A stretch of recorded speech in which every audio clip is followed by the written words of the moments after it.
Hey there, my name is ACPL, and welcome to part 2 of Let's Talk About Necromancy's visual design.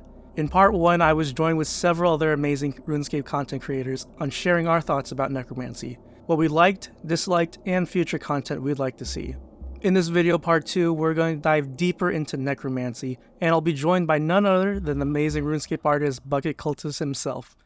Hello everyone, it is wonderful to be talking with you again about Necromancy, and since our last video I have experienced quite a bit more of the content and I have my own ideas of where this skill could potentially go.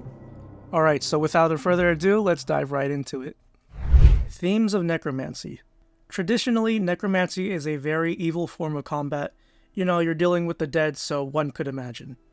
However, Jagex has taken Necromancy in a completely different turn for RuneScape, and that is of consent. If you've done the quest and gone through the skill, then you would know that other Necromancers forced their will upon others. The dead never asked for this, they were just forced. So as the adventurer, we thought to ourselves, why don't we ask for their consent? Something no one has ever thought about before. And fortunately for us, it worked. Rather than forcibly bring back someone from the dead, we're basically saying, hey, whoever is out there that wants to help, come over here now. This is a mutually beneficial and consensual relationship between the adventurer and the dead. We have common enemies, we're helping each other out, and we're asking for their permission. That is one of the biggest themes of Necromancy, which is consent. And to add to this, I want to say this also leads into the idea of that people matter. When you look at other Necromancers, they've got hordes and armies of undead. But none of those undead really matter. It's basically a numbers game to them. The more you have, the more powerful you are. However, I feel that is the opposite when it comes to our Necromancy. With consent comes the idea that you, the individual, matter. For example, Raziel just saw the city of as a place to siphon energy from. But when we restore the city, slowly people return, and these people, they have names, they have their own occupations and stories. There is more to them than meets the eye. And I really like this because it gave to me, at least, an underdog feeling, that together as a team we can do anything. So those were the overarching themes that I personally got from Necromancy, which were consent and that people matter. Tank versus power armor. One thing that stood out to me from part 1 of Let's Talk About Necromancy's visual design is when a couple of the content creators mentioned the colors of Necromancy.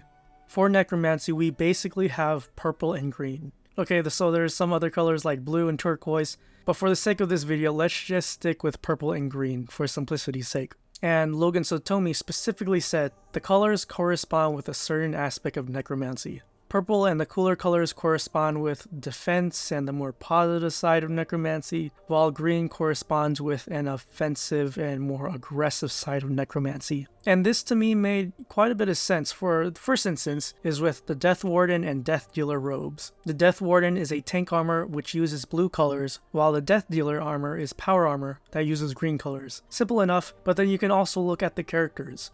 Death is blue, Raziel is green. The city of is blue, Raziel Citadel is green.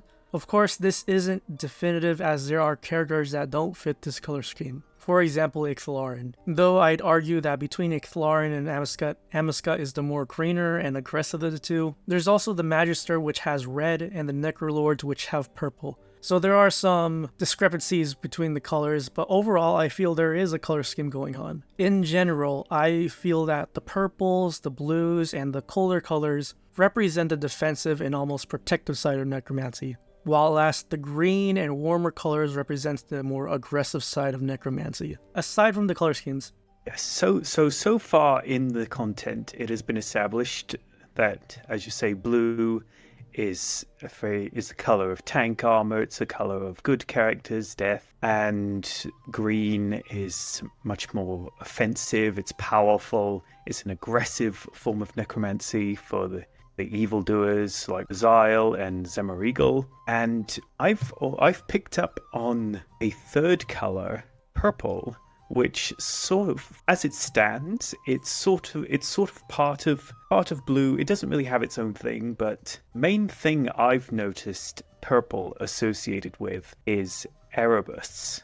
So that leads me to believe that purple almost represents sort of corruption, very subtle corruption behind the scenes that sort of almost the seeping in of Blackstone as a corrupting force that they haven't really elaborated on, but I would absolutely love to see that as the extreme, the absolute extreme of necromancy, coming from somewhere as negative and corrupting as Erebus. It will be interesting to see how the actual armor comes about. Will tank armor come from good characters like Death and Ixalan, and will power armor come from evil characters like Raziel? We'll have to wait and see. Culture. Now let's talk about culture, because I think this is something that makes necromancy extremely unique compared to the other combat styles. Necromancy is an inherently culturally based skill. Every culture has their own unique customs regarding death, and that is the case in RuneScape. In RuneScape, different people have different afterlives based on what they believed. The Zamorakians, the Ceradomanists, the Guthixians, Bandosians, Armadillians, the Gobies, the Fremennik, the Karamja, and the Caridian, and the Cesar. I could keep going, but they all have different ways in which they deal with death. Necromancy is part of a story, while the other combat styles are basically just there. And I think that opens up a lot of unique possibilities for necromancy. Imagine the equipment and conjures and the skills you can learn from other cultures. Which leads me to this next part of the video, ideas. And boy do I have ideas for you. We're gonna split this up into equipment sets, weapons, and conjures. Equipment. Caridian themed equipment. So I think this is a no-brainer. Literally the first idea that came to me when thinking about necromancy was desert-themed equipment.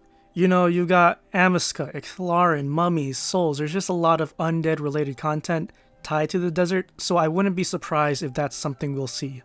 Now, as far as gear goes, you got your standard desert garb, but what I think will be cool are the weapons and conjures. For instance, Ixalan uses a staff-type weapon, which might open opportunities for a two-handed weapon and how that might work out. Another cool one I thought of was an Amiska-themed lantern. Amiska, she's got a lot of fire going on with her, so imagine like a lantern that looks like a lion's head spewing out green flames. I think that would be cool. And speaking of flames, I think a mummy conjure would be cool.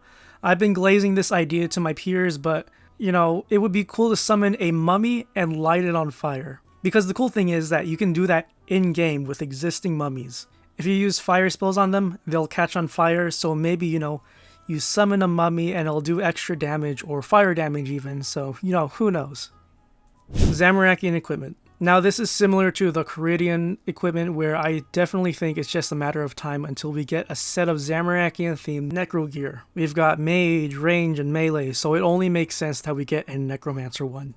Now for how that would look, it could be anyone's guess. The general Zamorakian necromancer NPCs are kind of basic, you know, they got black robes and hoods, and that's pretty much it. But I don't know, the Jagus could do something pretty nice with it, maybe go for another black motif like the robes of subjugation, or go in a red direction. I think some black colored gear would look nice, and, you know, pair well with the robes of subjugation. Death's robes and scythe. This is one that came up a lot in my previous video, which is Death's robes and scythe.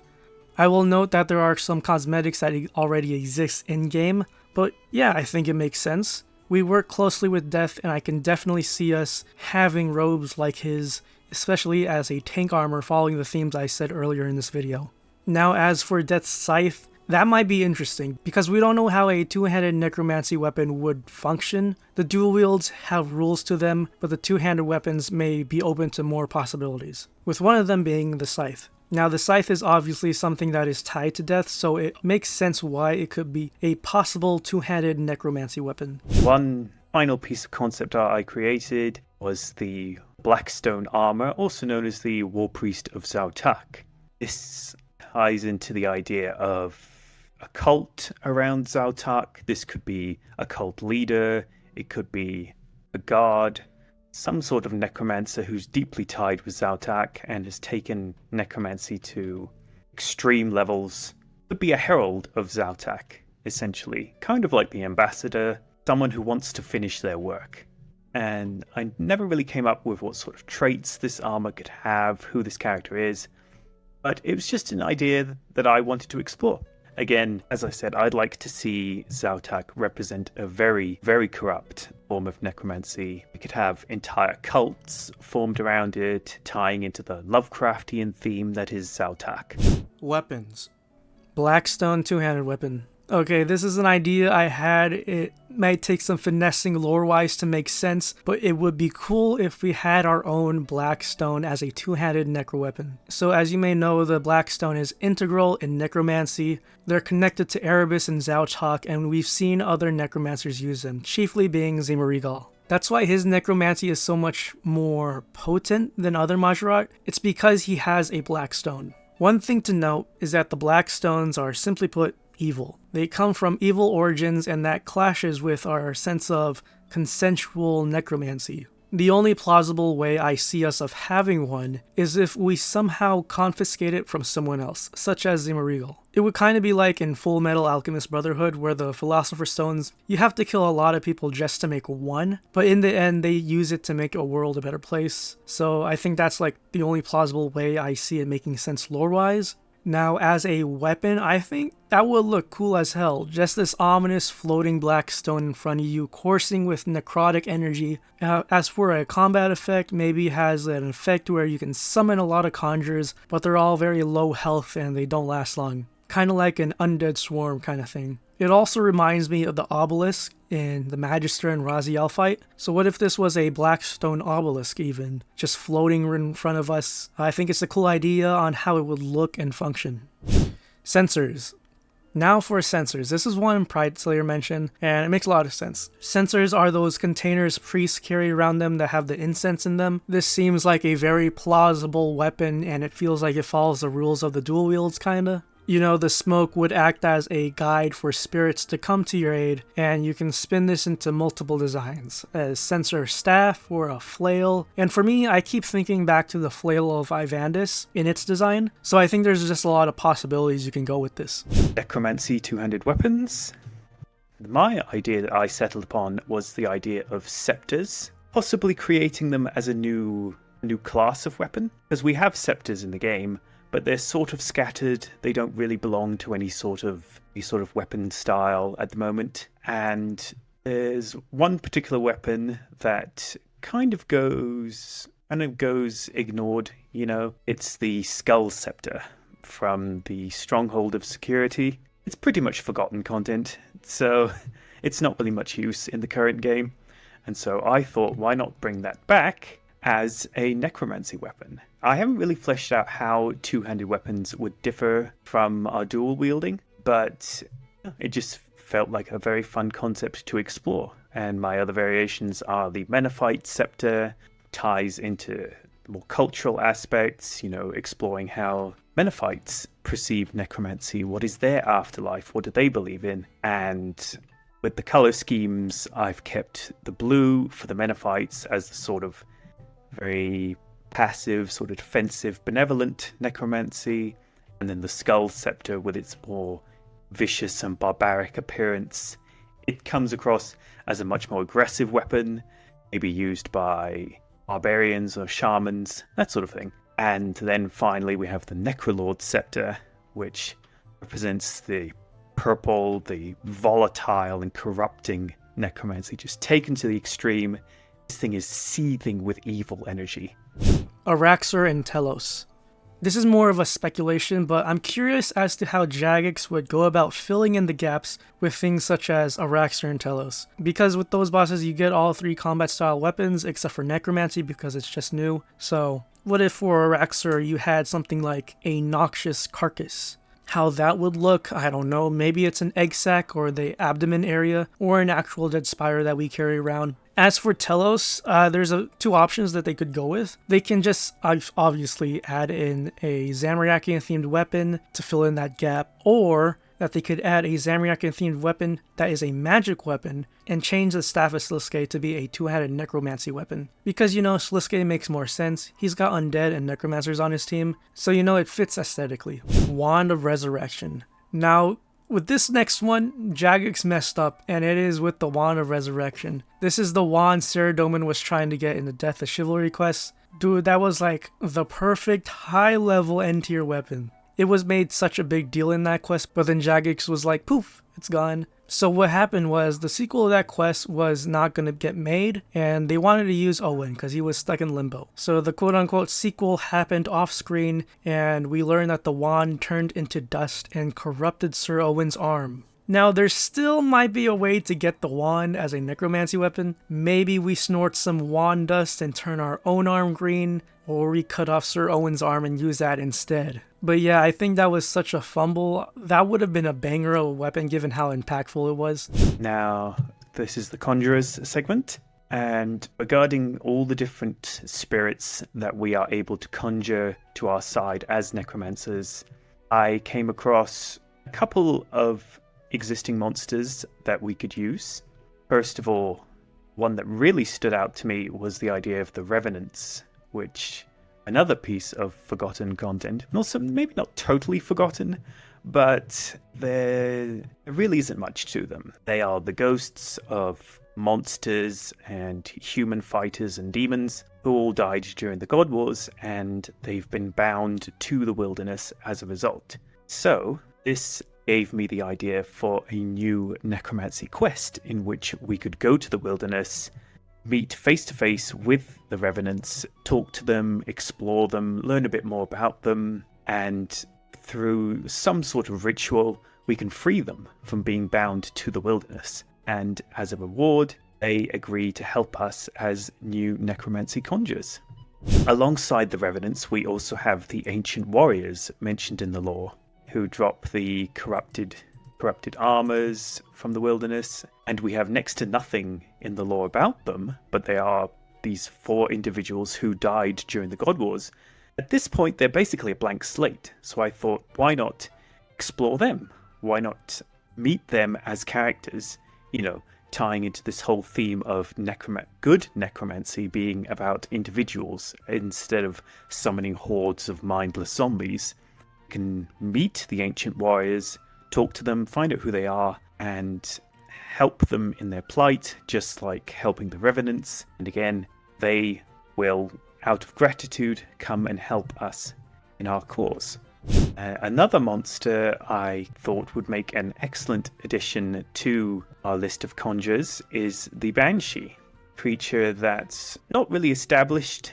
You find them in the Slayer Tower, but there's nothing really to them. So when I approached the idea of redesigning the Banshee, I thought, who is the Banshee? Who is she? Where did she come from? Is she an individual? Are there lots of Banshees? And this redesign paints her as a mournful spirit.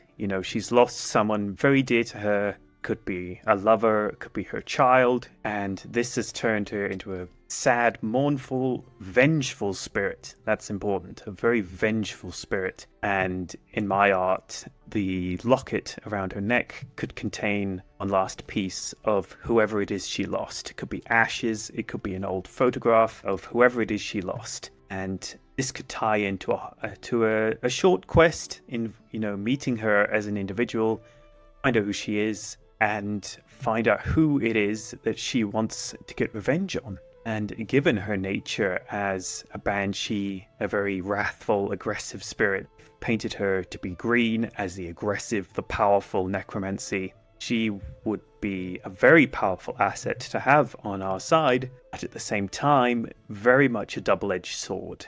And I think this would manifest in the game as being she unleashes this huge scream attack.